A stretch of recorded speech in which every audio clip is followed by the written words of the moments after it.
All right, folks, welcome to another episode of Design Corner. Today we're going to be talking about the evolution of encounter design as it pertains to Savage Pathfinder. Um, I realize I should turn that. Hold up, let me turn that sticker off because it's not on Kickstarter now. I need to update that graphic. I forgot to do that. But so today we are going to be talking about a specific encounter in Hollow's Last Hope, the GM screen adventure that if you back the Kickstarter and got the GM screen, you're going to come away with. It's a 32-page adventure based on the original Pathfinder adventure, Hollow's Last Hope. And we are going to be talking about one specific encounter, and it is the Giant Mosquito encounter, or the Bloodsucker encounter. It kind of depends on which header you're looking at and how you identify with that encounter. So, to start, I'm just going to pop this up. So, when you open up the original book for Hollow's Last Hope, or in my case, open up the PDF, for a brief premise, that way folks kind of know what's going on in the adventure. The party finds themselves by some manner. The two paths are either maybe your player character should be from Falcon's Hollow or have been there for a while and know some folks, or maybe they're from the Pathfinder Society, and this is their confirmation mission to go and help this logging town. It's kind of at the far end and edge of civilization. And when you're there, a outbreak of some sort of disease happens, and it's up to you and the party to help the herbalist in town to find these three rare ingredients that exist in the forest of Darkmoon Vale, which is the forest that is being logged by the logging companies that pretty much own the town and run everything.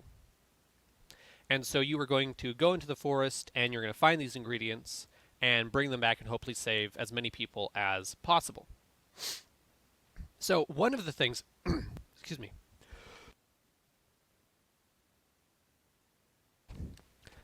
the one downside to this time of year in Phoenix is it just makes my allergies go crazy. So one of the things that you very quickly encounter, as I guess I should use a different word because we're going to be talking about an encounter, but one of the very first things that you're going to be reading once your players leave Falcon's Hollow and go into the forest of Darkmoon Vale is the random encounter chart, right? In the Pathfinder version, these are a number of encounters that some are flavorful, others give you creatures to fight, and as a random encounter, right? If we think about what is the actual purpose of a random encounter, well, in a skirmish level based war game like Pathfinder, right? Because at the end of the day, Pathfinder it's the reason we have tactical combat in the ways that we do when we play Pathfinder. And a lot of the baked-in assumptions of the game is because it's inherited from D&D, which inherited from Chainmail, which was a skirmish level, meaning you're controlling individual characters, war game, as opposed to, the classic war games where you're controlling units and moving them around the board. Well, so the random encounters in a skirmish level game like that cover 2 points. One, they serve the narrative purpose of making the places that you're traveling through feel alive and dangerous, right? You don't call something Darkmoon Vale and expect that it's not going to spook the players. You want that to. Well, if we've traveled all through Darkmoon Vale, going to the various points of interest that we need to get these ingredients, and we never run across anything, well, one, is this a dead forest? Like, shouldn't there be animals and creatures and things that we come across because it's teeming with life? It's the edge of civilization. It's as close to wilderness as you can really get at the moment. Well, if we're not encountering creatures, then it feels kind of dead. And absolutely the GM could just, describe, and there's a sidebar in the adventure that talks about the different creatures that just live in Darkmoon Vale, not in the context of random encounters. So there are there's a breed of fox, a breed of deer, some giant centipede creatures, there are razor crows, and so you've got all these creatures, but unless we give the GM a prompt to, hey, talk about this thing, it might slip their mind, they might be too focused on their party's antics, and so that's where an element of the random encounter tables come in, is that you are going to make this place feel alive. The other thing it does in a kind of attrition-based skirmish system is it whittles down your resources, right? So if we think in Pathfinder, the number one most important resource for every character in the game is your hit points. And in reality, the only important hit point is your last hit point. You don't take wounds. You don't get less effective the less hit points you have. There are some abilities that maybe key off of consuming your hit points so you can use them, but that is rather the exception rather than the actual rule. So we want to throw things at you that whittle you down so that way when it's in the tense moment, when you're fighting the boss or a particularly nasty creature, that last hit point is in play. You might lose that last hit point and then become unconscious, incapacitated, bleeding out, and dying. Well, we've got all these resources that allow us to protect our hit points, right? We've got spells, we've got healing potions, we've got ability activations, all these different things, and they're all centered basically on protecting that last hit point, at least as far as all the tactical combat stuff is concerned. So we want to give you, the GM, opportunities to whittle down your players so that way when they hit the big bad, it is able to do enough damage that it seriously puts, maybe not death depending on the GM, but certainly going unconscious and being taken out for a round and having to be brought up back by one of your healers is on the table. Well, in order for that to happen, you need to whittle your players down before you get to the big bad, because if the big bad can do just enough damage to do that to you instantly, then your party's just going to wipe. Because if he does, so in this instance, the big bad is, spoilers for people that are just going to be playing it, the final encounter is against Greypelt, the warg, kind of a leader of a pack of wolves. If he can do enough damage to take you out in a single hit, because that's how we decided to put your last hit point in play, then that means that your last hit point is always in play. Every attack that Greypelt does has a chance of knocking you out, which means that there's no real way to kind of survive it, right? You might be lucky and have the numbers, but unless you are also doing enough damage to knock Greypelt out in a single hit, which is unlikely, especially if you're actually starter characters for the adventure, then if you can do that, then he's not really going to be this intimidating big final encounter. So if we can't do enough damage to wipe you out immediately, and we can't let you do enough damage to wipe him out immediately because we want the encounter to actually progress and have tension, then we need to somehow put your last hit point in play without it being solely on the basis of fighting this one warg and the wolves that are with him. So in an attrition system, we do that by whittling down your hit points with other encounters. Well, so when we're taking Hollow's Last Hope and we're bringing it over to Savage Pathfinder, we're not an attrition system. We have the ability to kill the villains in a single blow, and they have the ability to kill us in a single blow. Of course, you have to, be either out of bennies or roll really poorly on your soak roll, and they have to roll high on their attack, and they have to raise on that, so that way they're doing is extra damage, and then maybe they ace a couple of times on the damage, but doesn't matter how tough you are, there's always that chance of just, boom, you are taken out and you're incapacitated and probably bleeding out, unless you roll very well on your vigor check. Which means that a random encounter kind of sits in a different place for us. A random encounter it's primarily sitting on that first point of making it feel alive, making it feel dangerous. But by the same measure, do we want our players to be able to be wiped out by every encounter they come across? Well, sometimes the answer will be yes, right? If Dark Moonvale has this reputation for being the most dangerous forest in the entire, region or world or whatever scale you're dealing with, then yeah, the things that you just come across probably should be able to kill you outright. We want it to be that level of challenge, right? We want it to be a life or death fight. But that's not necessarily the case with Dark Moonvale, so we had to convert it and kind of bring over what it was in Pathfinder to Savage Worlds, where narratively it makes the place feel alive, and it quote-unquote whittles down your resources. Well, that's if we keep it as a random encounter, right? So random encounter, you roll on the table, and you might get the Giant Mosquitoes. And so this is the entry that I have on screen here for the Giant Mosquito from Pathfinder, or from Hollow's Last Hope. So Giant Mosquito, a giant mosquito, with the same stats as the Sturge, crosses the path of the PCs and attempts to soundlessly attach itself to the character walking in the rear. The disgusting insect flees if it takes any damage. So that's kind of the place that we're starting at, is this thing's going to try and suck your blood, and it's going to try and do that sneakily so that you don't notice. Well, because we are based on the Sturge, we should probably go and see what does the Sturge look like. There we go. So, the Sturge is an insectoid creature that has 2 pairs of bat wings, a tangle of thin legs, and needle-sharp proboscis. It's a relatively low XP creature, only 200 XP. It's a tiny magical beast. It's CR 1/2. So this thing is not super duper dangerous, right? I could be wrong because I always mix up CR across the different systems, but I'm pretty sure, if I remember correctly, CR in Pathfinder is a moderate challenge for a group of adventurers of that level. So if you had somehow 4 adventurers that are at half a level, then the Sturge should be a threat to them. We're not going to have that because you don't start at half level, you start at 1 level, so it should be a relatively easy challenge for the players to take out the Sturge, especially if they're first level characters, as the adventure suggests. It's got a +4 initiative, so not super bad, not super great. It's got dark vision, which makes sense because it needs to be able to see in the dark, low light vision, and it gets a +1 to perception.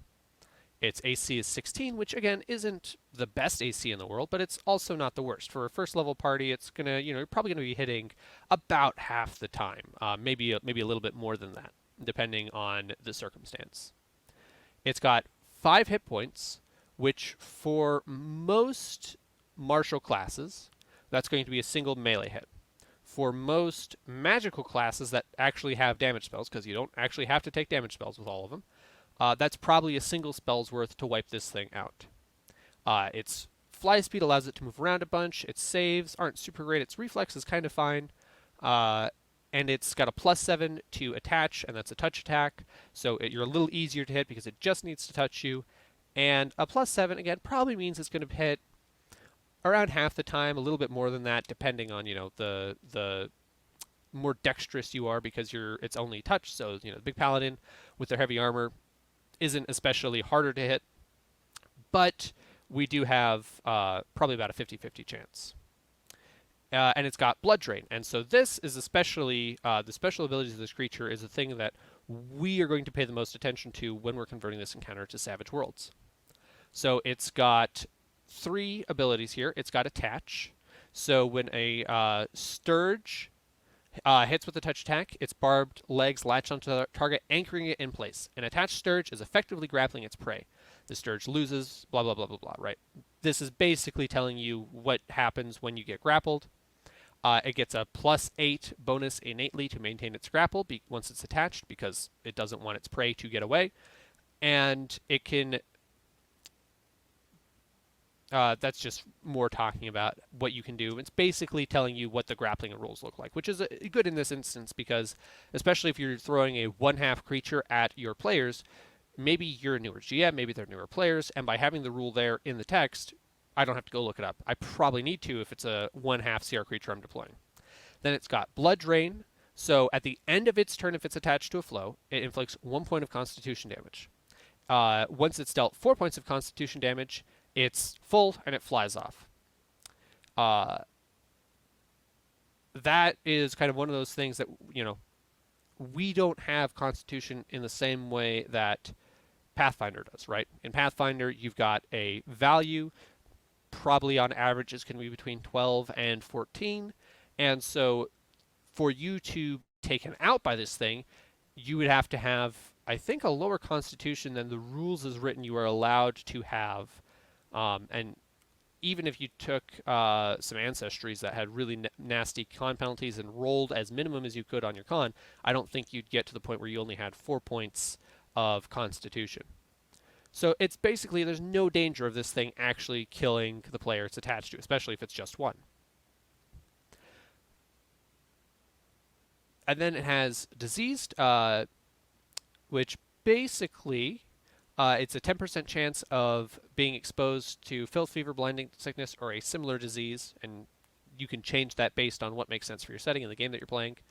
And then it once you're sick, you can't get sick again, right? Which is it's pretty standard. There's nothing super crazy about that.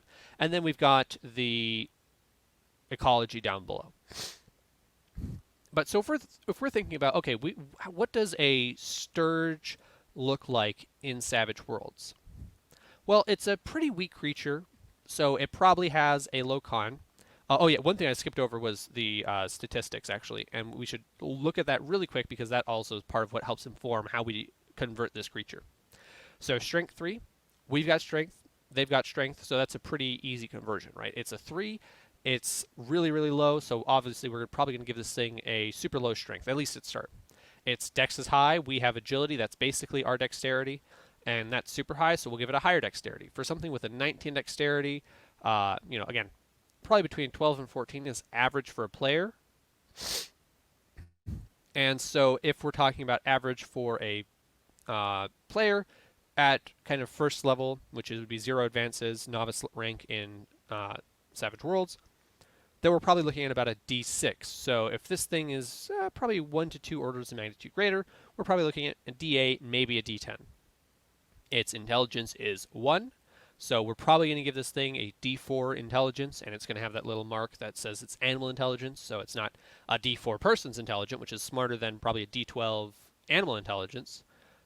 It's going to be that lower animal intelligence. Wisdom is 12. That's roughly our spirit, so we're probably going to have it be about average, probably about D6. And then its charisma is low, and that's kind of mixed in with our spirit. But I think the things that we're going to want out of spirit is going to be more important than representing that as low charisma, especially given it's an animal. So we're going to go ahead and stick with the value that we went with our wisdom. We want to make sure that it has dark vision. Dark vision is something we have, so we just apply that to the creature. Its AC, in our game, it's based on its fighting, so with a 16 AC, again, we're going to be hitting about half the time. So we probably want a D6, D8 fighting to give it a high enough parry that you're going to be hitting roughly about half the time as a novice character. And again, it's going to be hitting about half the time, so a D6, D8 for its fighting roll to hit you, that sounds about right. And then the thing that we're kind of going to be creating most bespokely, it's to be the thing that's basically brand new, unless we already have a power in the Swayed Bestiary that kind of already does this. We're going to be thinking about how does it attach, drain blood, and then inflict a disease.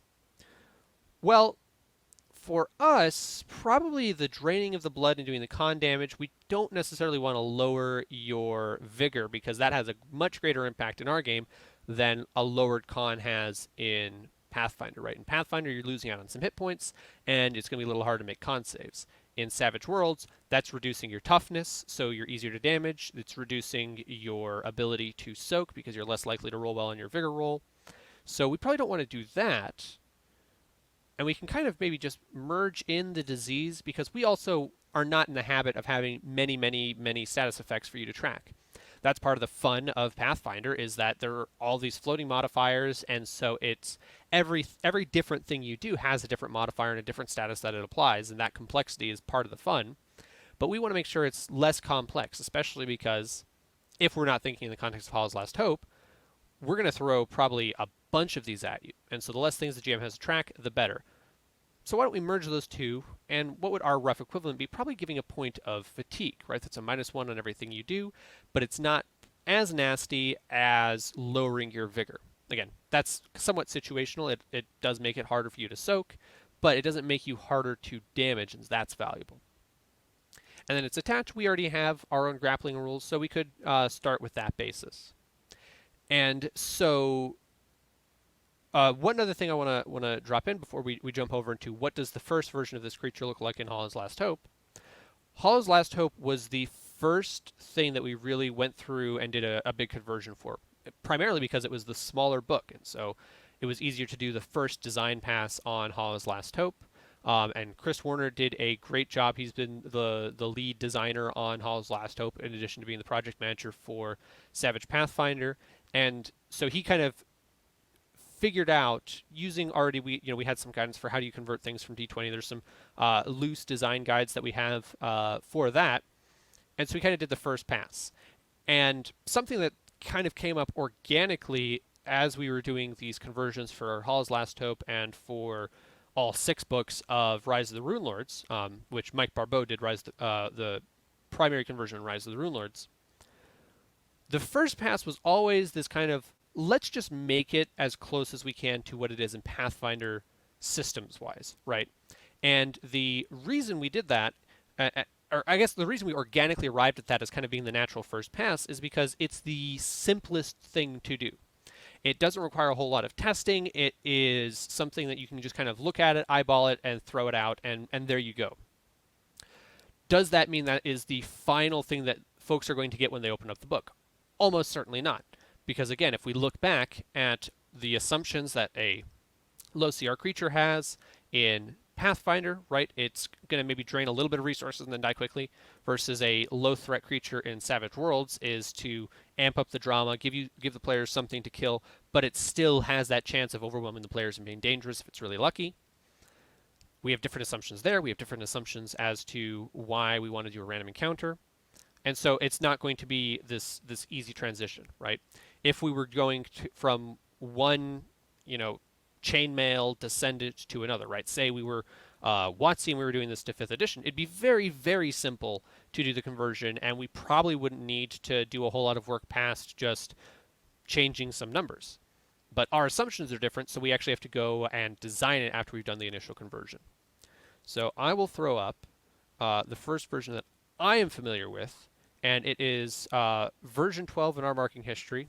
I'm not sure why it's version 12. I actually probably should have asked Chris about this before I did this design corner.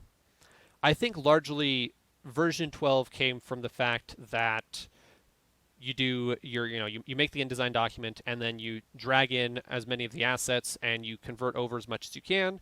You start doing some trade dress stuff. You start laying it out. You move the images around, and also getting it down to be about a 32-page book because we want to make sure that we're in our format that we're going to end in. I don't remember off the top of my head how many pages the original adventure is in Pathfinder, but I think it might be a touch longer than that. I don't quite remember. But so all those things, that's why basically the first design version is version 12, I would think. But there might be some other things in there that I am forgetting to include and why we would be basically starting at version 12. But so here we've got our very, very first basic transition pass on the Giant Mosquito. It's a animal, right? We've got the types introduced in Savage Pathfinder, so that way things like favorite enemies and whatnot can key off of those key terms. We've got an agility of D8. So, and I will also point out that when I was talking earlier and I was kind of throwing out what would this probably look like, I don't actually remember what the Giant Mosquito was. So that wasn't me being like, oh, well, I know it's going to be a D8.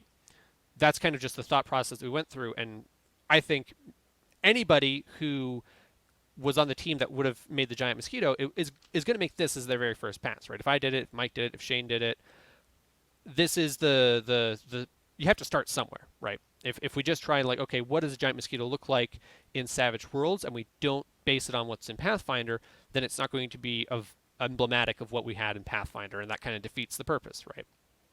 So agility D8, again, that's mapping to our higher than average dexterity for a novice. The creature doesn't have a rank, but if we are thinking about how is it going to interact with novice level players, then a D8 is probably about right. Smart's D4, again, it's not super smart. Spirit D6, Strength D4, Vigor D6. So we've kind of got the average run for most things.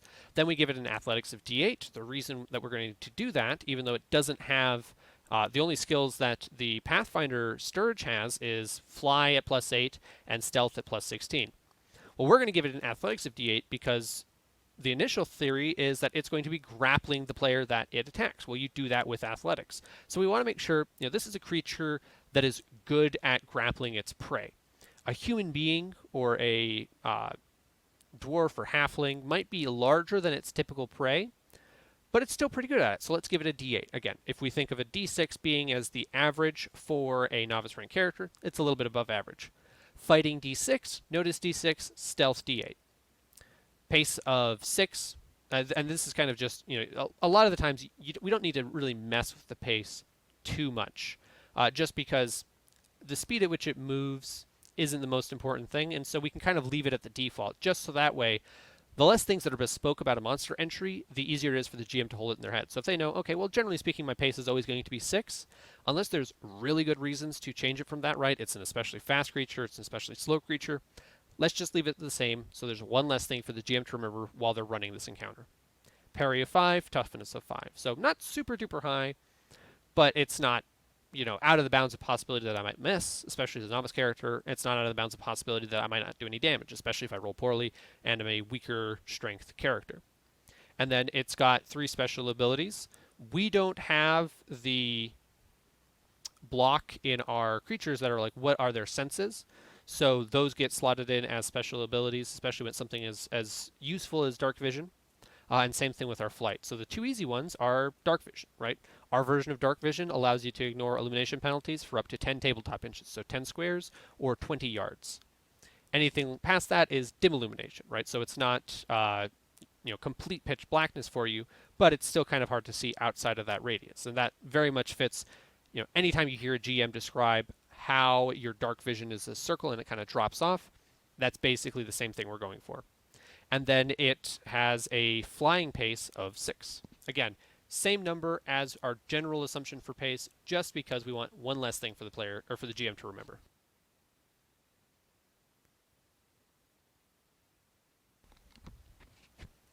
And then we come to the meat and potatoes of the Giant Mosquito and why we want it, because of that Bloodsucker ability.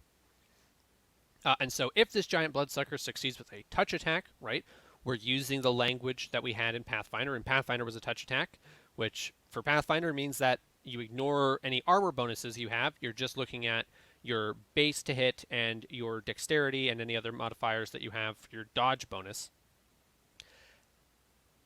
We also have a touch attack, right? It's just a +2 to your roll because you just need to lay hands, or in this case, proboscis, on the creature or whatever the target might be.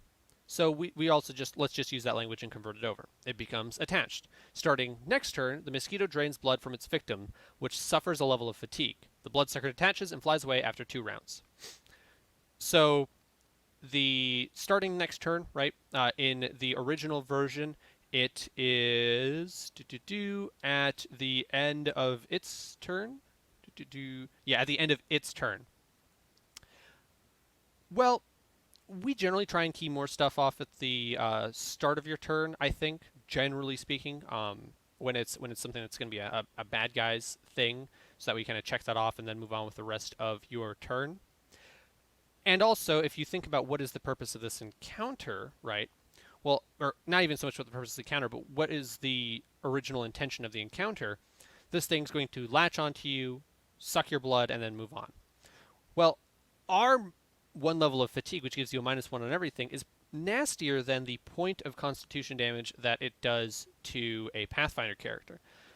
So instead of having it happen at the end of its current turn, right, so it hits you and then it drains blood, let's make it the next turn. Give the players an opportunity to pull the proboscis out and then get the creature away from you, kill it with a weapon, whatever it might be, so that way you can potentially avoid that fatigue drain, just because it is much nastier in our system versus the 1 point of constitution in Pathfinder. And then it detaches and flies away after 2 rounds, largely because if we do, we can't do 4 points like in Pathfinder, because after your 3rd point of fatigue, you are incapacitated, right? You go from fatigued to exhausted to incapacitated. Well, we probably don't want this creature to incapacitate you using its Bloodsuck, because that is kind of outside the portfolio of what it was in Pathfinder, right? Again, you do not have a character that is going to go and just immediately die because their attribute score went to 0 because they only have 4 con points. That's not really a thing you can do. So let's make sure that that creature won't do that to our players. Instead, in the tactics, we say after 2 rounds, so we've made them fatigued and then exhausted, it detaches and flies away. That way we're replicating the same experience that you had in Pathfinder with this creature in Savage Pathfinder? Well, so you do your initial pass, right? And then if you're lucky, you get some quick playtesting, right?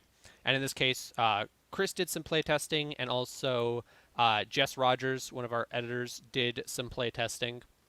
And the large consensus that came back was it's way too easy, which is to be expected. Uh, Basically, that's going to be true for most of the things that we convert on the very first pass because we're just trying to map it as closely as possible and then move on. Well, so how do you make this thing tougher? Well, that's where we can come to version 17. We've got a couple of levers in Savage Worlds that we use more often than you would say in Pathfinder, right? In Pathfinder, you might give it more hit points, you might give it a higher AC, you might also just add more of them. And so that was the first intention for the, and this is version 17 of the of Hollow's Last Hope. Let's go ahead and make it one per hero, right? Because in our game, just like in Pathfinder, probably somebody's going to go, they're going to hit it, and then it's going to be done so, right? And because of the constraints of our game, it's going to have done literally nothing. Whereas in Pathfinder, it's going to have, okay, I took a point of Constitution, maybe I did a little bit of not so much damage, but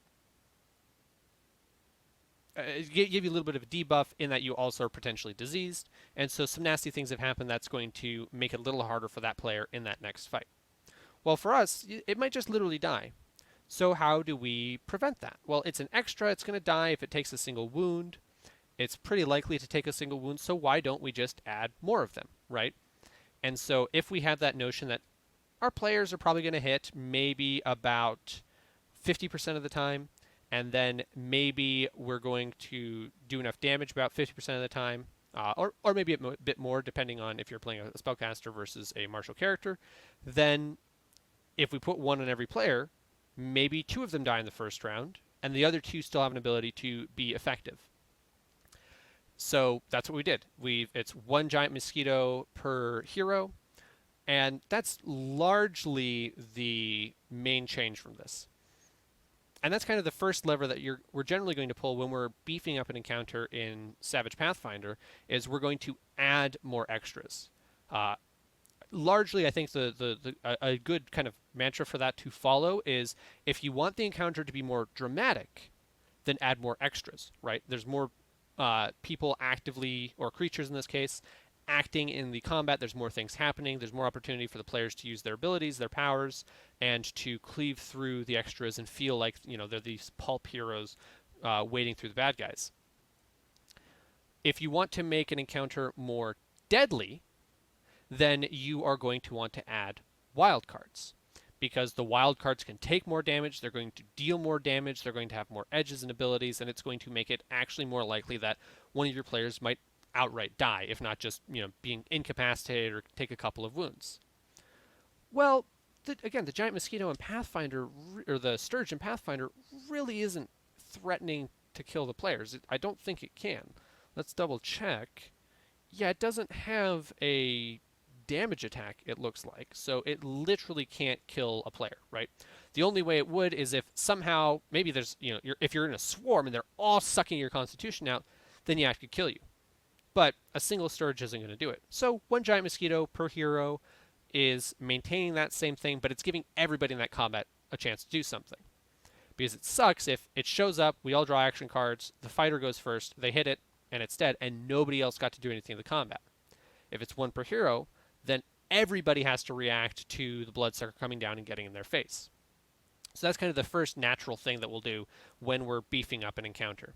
And at some point in the future, I will have Mike Barbeau on to talk about kind of macro encounter design across Rise of the Runelords, and kind of go a little bit more into depth on the macro things we did as opposed to hyper-focusing on this one specific example. But so we've got the bloodsuckers at a point where now everybody's getting to act, but is it really doing anything besides taking up some time? At the moment, not really. And this is the version 17 is the version that I had when I ran my playtest with my group. And so my group is filled with a bunch of folks who aren't super duper familiar with Savage Worlds. A couple of them have played it before, but I also made sure to get people that had no Savage Worlds experience because we want to make sure that veteran players can understand and have fun, that intermediate players can have fun, and that brand new players can jump in and have fun. Well, so this is a thing that was worth doing because it made us, actually feel threatened, and it made it feel like Darkmoon Vale was scary. The encounter didn't really do that, right? It was, you hit it, it dropped dead, that was it. Generally speaking, without any ill effect. I don't think, maybe one player took a point of fatigue, but otherwise, I don't think anybody really had any negative effects. They didn't have to spend a whole lot of bennies or anything. Yeah, Kaizen did find out that numbers matter in Savage Worlds with the rules in the Hollow's Last Hope Premier Playtest, which was primarily running using version 12 of the rules, right? This was, we filmed this basically really early on in the process so that we had time to edit it and do a bunch of post-production on it. And so they were primarily off version 12 until you get to that much nastier encounter, if you watch the live stream, the third encounter, where we dropped version 17 on the table and figuratively speaking and said, hey, why don't you try this out? And it was a much nastier encounter. It felt much more Savage Worlds.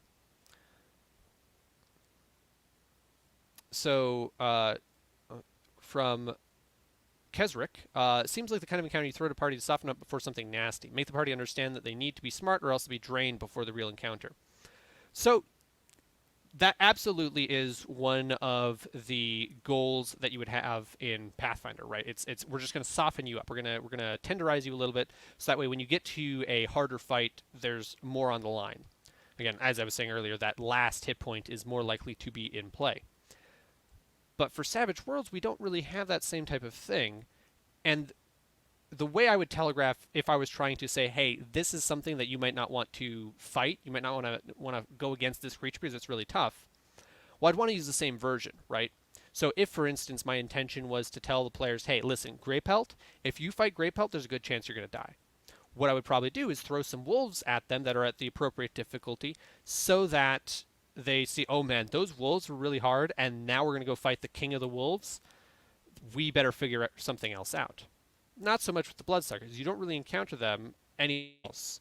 You might get this random encounter again, but that's not necessarily setting you up to know that this thing is super dangerous later. Well, so we kind of sat down, and we also knew a lot more about how to build good encounters, or how to convert the encounters from Pathfinder into Savage Worlds a lot more at this point, because, again, version 12 was the very first thing anybody converted for Savage Pathfinder, and now we're, I want to say 2, maybe 3 months after that, having done a bunch of dev play testing for Rise of the Runelords, and we now understand a lot better what does a good Savage Pathfinder encounter look like. It's an iterative process. You always make multiple versions of these things as you go through. So now we had kind of a better idea of what we want our encounters to look like when they're in Savage Pathfinder. We've had 4 different playtests. That's why we had those the 4 folks that were on the Hollow's Last Hope GM Roundup. We had Jess who ran it. We had Chris who converted it and ran it multiple times to different groups. We've had Megan who ran it for the Premier Playtest, and then myself running the latest version of it. So we've got a lot more data. We've got a stronger design sense of what we want the encounter to look like. And then we kind of did a departure, right? So one of the things that a random encounter brings in contention is pacing of when the encounter shows up in the adventure. So in my playtest, the people that were brand new at Savage Worlds were able to learn a lot about how combat runs. We were able to learn a lot of the systems and understand how parry works and toughness, and so it really, really worked as your first encounter. And I was also, because I don't like using random encounters, so I was taking a departure from it being a random roll, and I also wanted to make sure that we experienced every single random encounter because I wanted to playtest every random encounter. So I just was setting them up, okay, when they get to this point, they're going to have this encounter from the random encounter table. And that got me thinking, well, if this is right now a great fight for intro players, and we might have some brand new folks to Savage Worlds trying out Savage Pathfinder with their friends for the very first time, they're doing Hall's Last Hope because it's a lot less of a time commitment than the 6 books of Rise of the Runelords. One book in Rise of the Runelords is longer than Hall's Last Hope. Well, we don't want to lose that. That's a very valuable thing to have when you're introducing folks to a new system. So why don't we not do the random encounters? Instead of having the encounters be random, why don't we prescribe when these encounters should pop up? And not in so much as, okay, when the players travel across this point on the map, this random encounter happens, but rather give the GM these encounters as tools. So for the Bloodsuckers, we would say, well, if you've got players that are newer, have this be the first encounter that they have when they get into Darkmoon Vale. Have this be the first combat that they experience. The stakes are super low. You're not going to die. You're not taking damage. You're just taking points of fatigue. And even if you get incapacitated from fatigue, you're not going to die from that, and it's unlikely everybody in the party is going to get incapacitated. So let's just say this is the intro encounter. And if you've got players that are experienced with Savage Worlds and don't need to learn the rules, you probably just want to skip it. And there were places where we thought we could slot that in for every single random encounter. You know, there are narrative random encounters, like there's a glowing mold that you can get that casts light. That's super useful if you don't have characters with dark vision and you don't want to use torches or whatever. So maybe that happens when you make a survival roll to navigate. Okay, there's this other random encounter that happens at night where things slips into camp. Instead of that being random, why don't we just say the first night that you camp in Darkmoon Vale, that happens? So we can make that a cool encounter, present it to the GM, give it to them as a tool, and if they want to use it, they can. And if they don't have to. But by default, folks are probably going to use it. So we spent the time and effort to design this thing, and it's not a 1 in, I think, 8 chance that you might have it happen depending on how many times you roll random encounters. If it's the scenario, just use it. Well, and so that's how we got to version 20 of the Bloodsuckers. And as you can see, the text gets smaller and smaller every time as we have more advice for the GM and are beefing them up. Well, again, if we're going to, so one of the things we talked about is if we're going to use this as a random, or if we're not going to use this as a random encounter, we're going to use this to teach players, are we not setting up new players to misunderstand how combat is if we don't have any wildcards? Because your bread and butter fight in Savage Worlds is 1 to 2 wildcards and a number of extras equal to, probably generally speaking, the number of heroes. So if we've got 4 players, you're going to have 4 extras, 2 wildcards. Sometimes maybe it would be 8 extras. It depends on the scenario.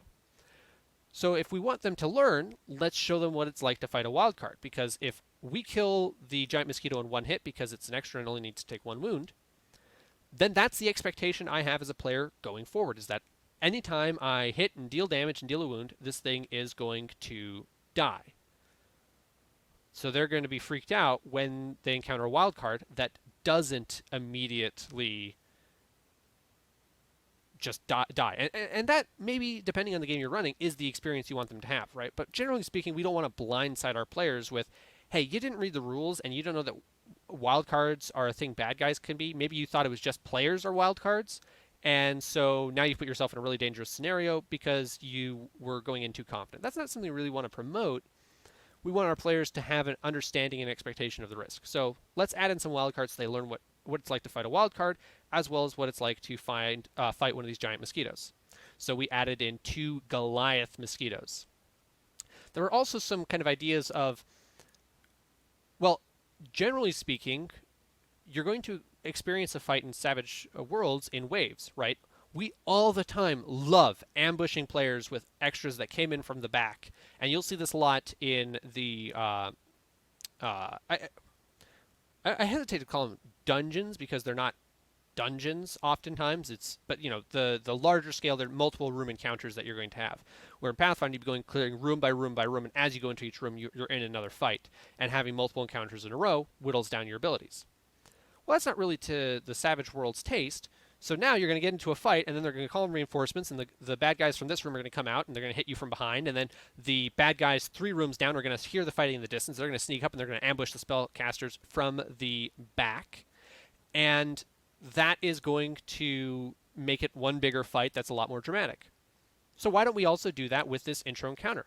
Have the players learn that maybe you should always be on watch for the chance that you're going to get ambushed.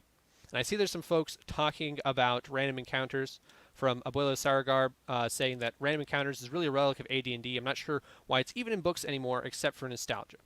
Well, so for an attrition-based game, it's 2 things. One, it gives the GM an opportunity to whittle you down to your last hit point because that's the only hit point that matters. And it also helps make the world feel dangerous. And I also see that the Curse of Yig was saying that random encounters are essential for sandboxes. I would say yes and no to that. That's kind of a taste thing. If you, the GM, also want to feel like you don't know what's around the next corner, which is certainly a valid thing, then having it be completely random absolutely works for that. More to my taste, I like the encounter to appear random for my players, but to have already been predetermined by me, right? And so like I was talking about, let's just make sure the Bloodsuckers are always the first encounter. Anytime I see a random encounter table, I'm like, let me just look at which of these encounters are actually really cool that I want to run, and I'll slot them in at different points during the adventure so that it feels like it is actually, dangerous and alive and gives that notion that you never know what's around the next corner.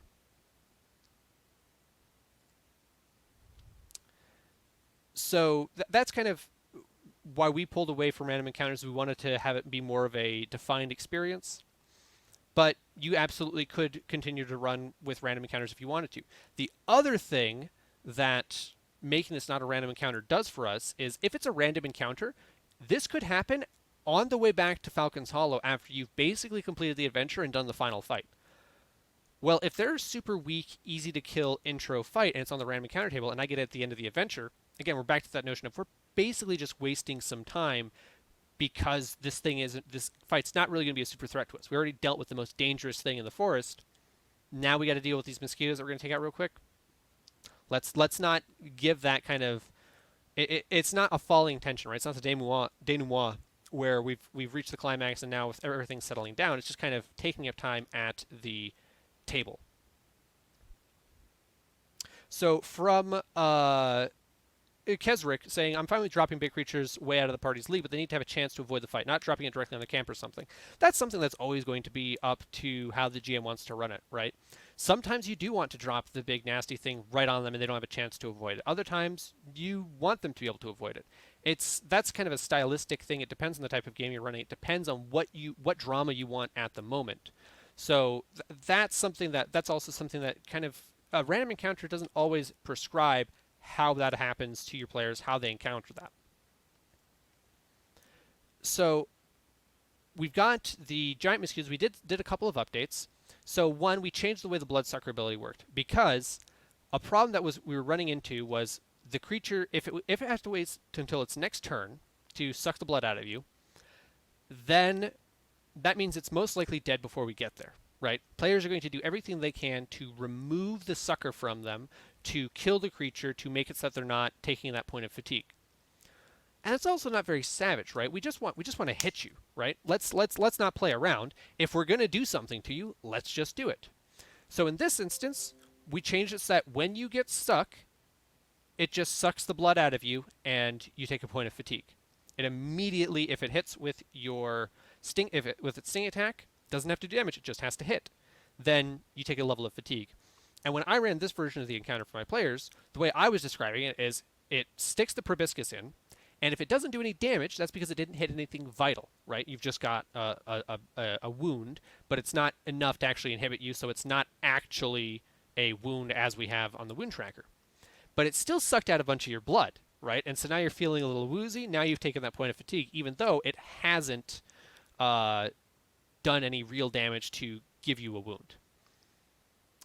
And I want to scroll back up because, yeah. So from Kesrick, I like the touch attack portion was taken away from its attack. Hard to suck blood through armor. That was, again, when you're doing the initial conversion, it says touch attack, so we have touch attack. Let's just put it in there, and we'll go on. We won't worry about it. We'll come back to it later when we're doing another iteration. But that's the exact conversation we had of like, well, should it be able to stab its proboscis through the fighter wearing super heavy armor because it's supposed to be a touch attack? Not really. That doesn't make sense for us. We want everything that our creatures do to be grounded in some logic and reality. So let's just take that away. It's just got to hit like normal, which is also why we added the fact that it's now an attack, right? It has a sting attack. It stabs you with its proboscis. It has to hit you with fighting. Again, the fighting hasn't changed. It's still a d6. And so it's got, again, that about 50% chance to hit a novice player that doesn't have a whole super high fighting and edges that increase their parry and so on and so forth. But so when it hits, it does strength damage. For most people, it's not going to deal a wound unless you're the super squishy, sorcerer or whatever that has a very low vigor. Which actually, that's how it worked out in my playtest with this version of the encounter, where the squishy people, because there's one giant mosquito per person, they all get stabbed, they get their blood sucked out, and they actually take a little bit of damage. And that again, helps make it feel, in Savage Worlds, it's fast, it's furious, it's dangerous. You don't want to screw around with the things in this forest. Because that's also an important point that we really wanted to kind of amp up for Savage Worlds. Dark vision stays the same, not really anything to change there. Pace stays the same. But now that we have this notion of, well, we've got these giant mosquitoes, we've got these Goliath mosquitoes. Well, the giant mosquito was size 0 originally. When it doesn't notate a size, it's size 0, which is about the size of a person. That's terrifying. But does that mean that the Goliath mosquitoes are size +1? That's a really big mosquito. If it's that big, it should probably be a pretty nasty fight. That's something that should have a realistic shot of murdering your party. So instead of making the Goliath mosquitoes larger than the size 0 giant mosquitoes, let's make the giant mosquitoes size -1. That's still a mosquito the size of a human child. That's still terrifying to think about. And then you have the person-sized giant Goliath mosquito. That's the wild card, and that really helps sell that it's the nasty, dangerous one. And that's also something that we wanted to telegraph very clearly to the players, the difference between the wild card and the extra. We wanted to make sure that they could see that there's probably going to be something that differentiates the wild card and the extra version of the creature, so we also did that with size. And then the thing that the Goliath mosquito has is its toughness goes up by 1, so it's a little bit harder to kill, and it's now doing a little bit more damage. And that's just, again, it makes sense, right? At the end of the day, when you're making a creature in Savage Worlds, the effect of hearing, oh, it's a Goliath mosquito coming to suck your blood, should inspire the appropriate amount of fear that would to somebody who's like, that's a Goliath mosquito. And so let's make sure that the rules support that.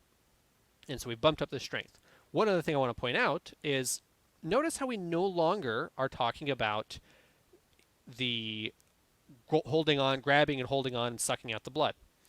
Well, that's because we've already added enough moving elements to a simple fight that now there's a lot more going on. The players have to pay a little bit more attention, but we still want it to be an intro fight. Do we really want to get into grappling and holding and all those things and make the stat block that much larger as we explain how that works, right? Do they have to grapple you, and as long as you're grappled, they get to suck you? Do they move, or do they actually stop you, right, from moving? Or are they attached and you could still move? They're just attached to your body. What's the difference between that and the Goliath mosquito? That's a lot of extra variables to throw in. Well, we've already added a bunch of extra variables. So let's just take that part out. It's not super vital, right? We have an explanation for how it's sucking your blood without staying on. It stabs in, sucks some blood. If it hits something vital, you took a wound. And we don't have to worry about that extra rule set on top of everything else. Now, grappling's not super difficult in Savage Worlds, right? It's a contested roll, and then you get you got the status effect that's applied. But do we really want to add that in to the things that the newbie players are having to learn? No. So let's just remove it, right? It doesn't add a lot of value to our version of the encounter, so let's take it out, which means you no longer need an athletics D8 because it no longer needs to be really good at grappling its prey.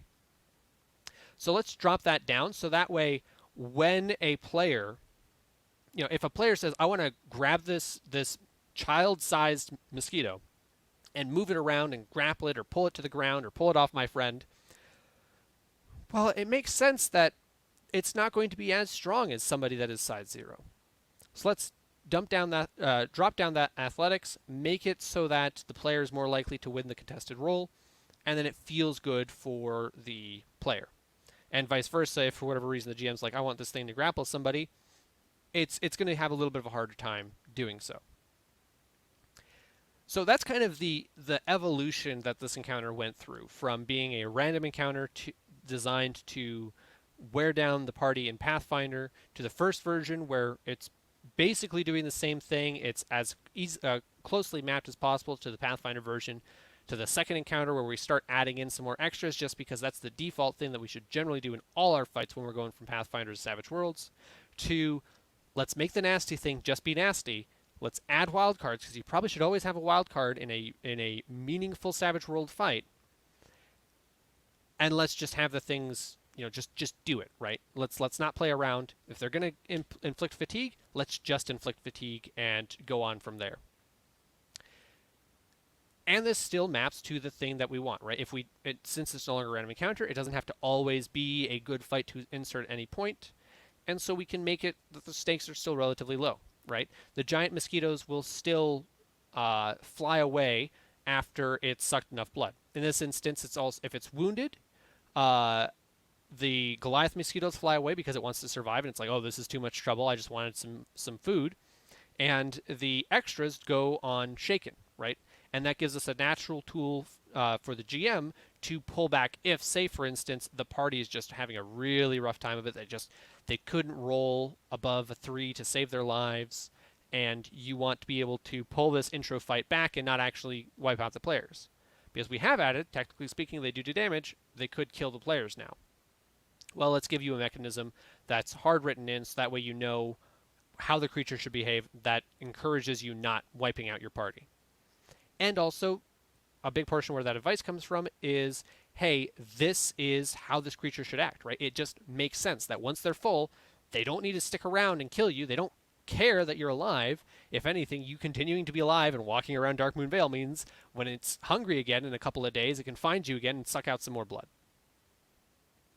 So are there any questions that folks have of kind of anything that wasn't clear about the various steps that we went through, anything that you're curious about?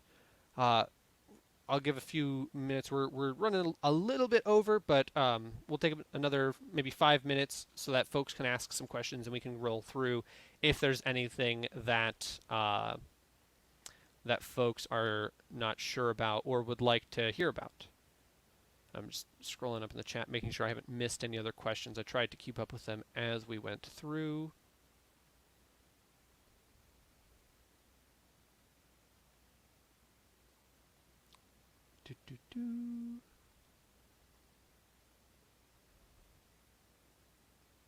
Somebody was mentioning, Lander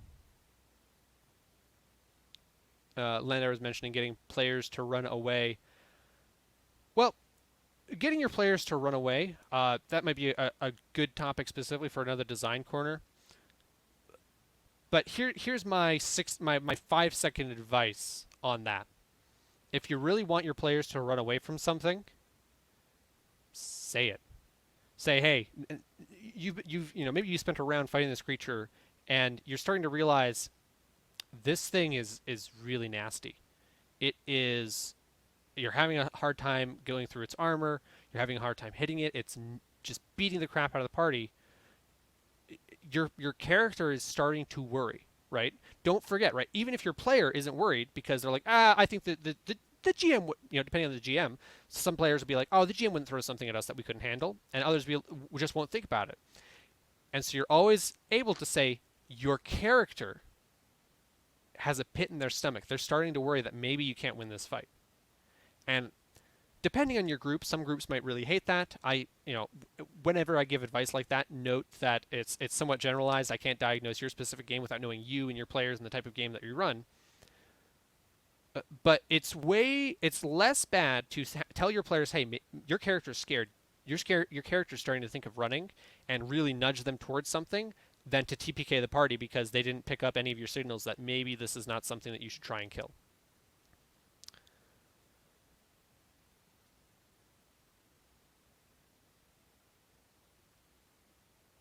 Well, Abuelos Saragar, thinking about the purpose of the encounter and the giant mosquitoes is why why we do this, right?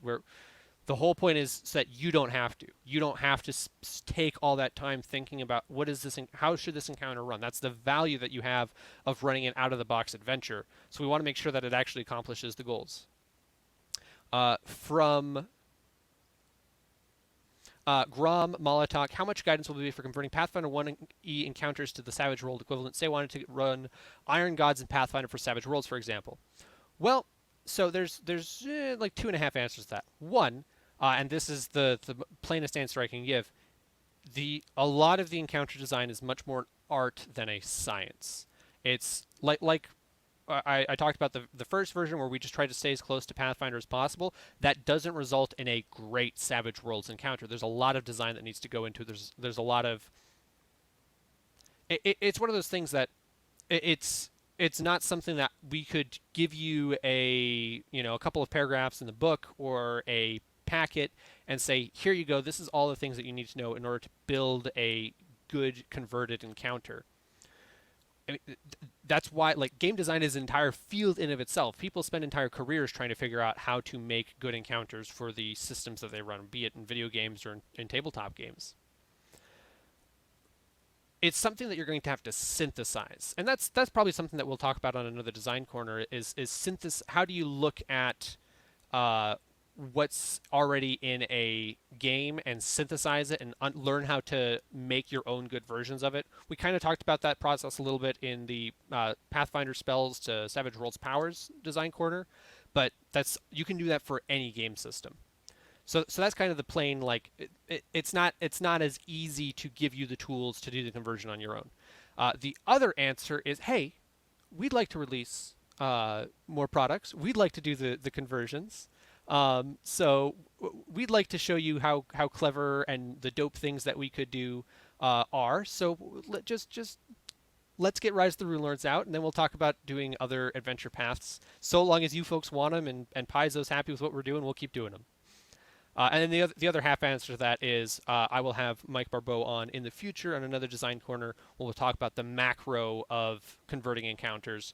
So that will probably be a more useful conversation for how do you apply these philosophies overall across the entire system in game and adventures as opposed to a hyper-specific example like this one.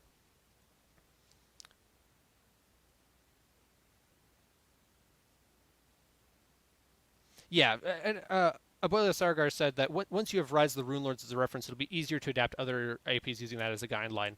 Again, it's synthesizing what goes into a good Savage Worlds encounter and what's the intent of a Pathfinder encounter and going from there. The other thing, though, is it's something that you really need to, if you're doing the conversion on your own, right? You're impatient and you want to run, I think you said Iron Gods right now.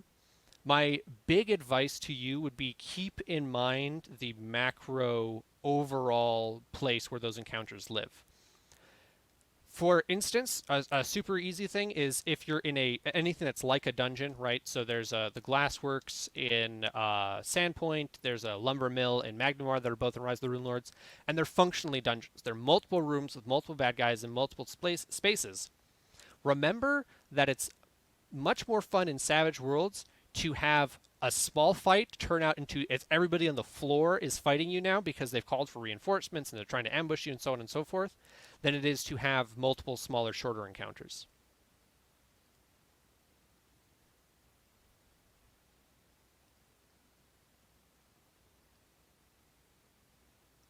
Yeah, and that's also something that it's again it's the art, not the science of it. What encounters don't you want to run? What encounters aren't really going to add a whole lot? In Hollow's Last Hope, right, we kept all of the random encounters. We just made them into things that were good and useful in certain situations because we wanted to make the Dark Moon Vale feel alive. Well, there are 8 encounters and not all of them are combat encounters, so we can keep all of them. If there's 12, 13, 14, 15 encounters between plot point A and plot point B, and the travel in between isn't really what the game is about, what the campaign is about, what the adventure is about, start pulling some out, start combining some. That way, you only want your players to encounter something that they should encounter because it makes sense or because it'd be fun and dramatic, right? At the end of the day, as the GM, your job is to make sure that what your players experience is fun and dramatic and actually feels cool and makes them feel like whatever your game's trying to make them feel like, right? Whether it's make them feel like heroes or make them scared of the world because you're running a dark fantasy game and every fight they get into, somebody gets a horrific scar or somebody dies. Whatever that intention is, make sure all your encounters are going towards that and you're not wasting your time with anything that doesn't. Because, don't run the encounters that nobody wants to play. Run the encounters that people want to play. But that's also kind of where we come in is we want to make the encounters you want to play in Savage Worlds. So even if it's something that, like the giant mosquitoes, probably not super useful for most experienced Savage Worlds groups, but for the ones that are new, this is going to be a cool, memorable encounter for them to experience, and that's why we did all the work on it that we did.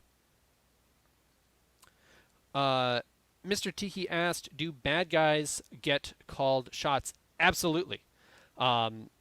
Depending on the scenario, it can be super useful. And actually something that I did, and I can recommend if you're running weak extras like the giant mosquitoes, right? They're basically, if they get hit and you deal damage, you're probably going to kill them. Well, if they're probably going to get hit anyway, and they're probably going to die in one shot anyway, wild attack, right? The villains can do it too. It adds that +2 to hit and damage, and even though it makes them vulnerable and so they're a little easier to hit, it makes when they do hit, which is the thing the player's going to remember more than when they hit the bad guy, it's going to make it harder, it's going to make it more memorable, and it's going to make it more impressive. So that's kind of all of the things that we have to talk about for this specific encounter, for this design corner. And generally speaking, I'm going to want to make sure that you folks know what we're going to be talking about in the next design corner, so that way you can think about if there are any questions that you have. If you want to ask questions that aren't kind of on topic as we're talking about it, make sure to show up. We start this live stream 10 minutes early, so that way you can come in and chat and maybe ask questions about things that aren't related to the topic. And just throw it out there. I know we've been talking a lot about Savage Pathfinder because that's the new hotness right now, but this is not a Savage Pathfinder design corner. It is all of Savage Worlds. And so the thing I want to leave you folks with is next week's topic. So I saw on the Savage Worlds subreddit, you'll see me on there a bunch. I'm Drake Vet because I can't make my display name my real name. And from user Pound Puppies, they asked a question where, have you ever created a campaign where players grew up together? And so that inspired me to think about what are all the different ways that I've done a start that's not your traditional meeting in a tavern start. So next week, same time, 2 p.m. Mountain Standard Time, 4 p.m. Eastern, which should be 1 p.m. Pacific Standard Time, if I'm not mistaken. We'll be here on this same Twitch channel, and we will be talking about doing a hot start, having the points converge at a start, and starting as an organization. And this is something that is going to be fairly system agnostic. You could do this in any game that you run, and my examples are going to be from multiple systems. But if you're trying to think, I always start my games in the same way. I want some different ways to start. I want to know what those tools are. I want to expand that tool set. Show up next week, and we will talk all about that. So until then, I'll see you folks later.